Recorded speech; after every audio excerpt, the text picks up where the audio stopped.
1915, quindi 2 anni fa, ha compiuto 100 anni. Non è mia nonna, non è neanche mio babbo, insomma, siamo lì per il 92. No, è una poesia tra le più, se non la più celebre e cantata in Sardegna, e non solo in Sardegna. Io sono stato varie volte fuori e ormai tutti la conoscono e tutti la cantano. Tra l'altro alcuni cori come la SAT piuttosto che i Crodaioli, insomma alcuni cori alpini la cantano veramente molto bene, nel loro modo, ma molto molto bene. Lui era un poeta nato e vissuto a Salule, poi trasferitasi a Nuoro per lavoro perché era un avvocato, e nel 1915 nella partitura originale c'è la sua firma con l'orario della fine della scrittura, stesura della poesia. Dovrebbe essere tipo 26 luglio 1915, ore 16:20. Madoressini ha terminato il capolavoro, e cioè quello che tutti conosciamo come Non potrò riposare. Non potrò riposare in realtà lui gli dà un doppio titolo, ed è Adiosa, che è la parte maschile, quindi verso la matta, Adiosu, che è la parte femminile, quindi della matta che risponde al proprio amato. Noi piuttosto che il solito Non potrò riposare abbiamo voluto appunto come coro femminile finalmente valorizzare anche la seconda parte, che è quella appunto femminile, dedicata dalla amata al proprio compagno lontano, partito per la guerra. Adiosu sono le prime 3 strofe nella armonizzazione sempre inedita scritta per coro Sabittadera. Adiosu.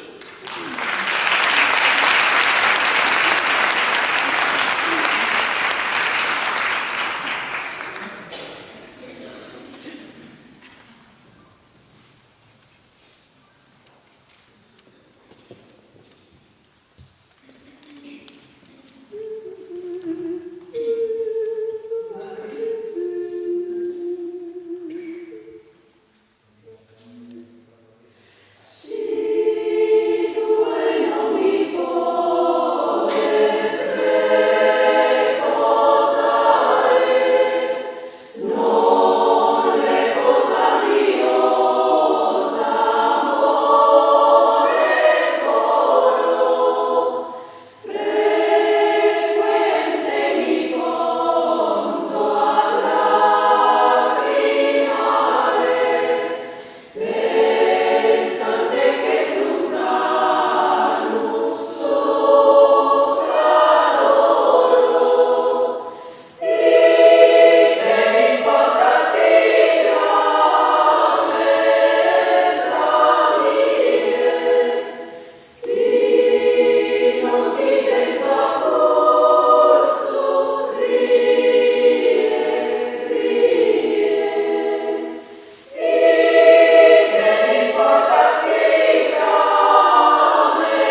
Oristano.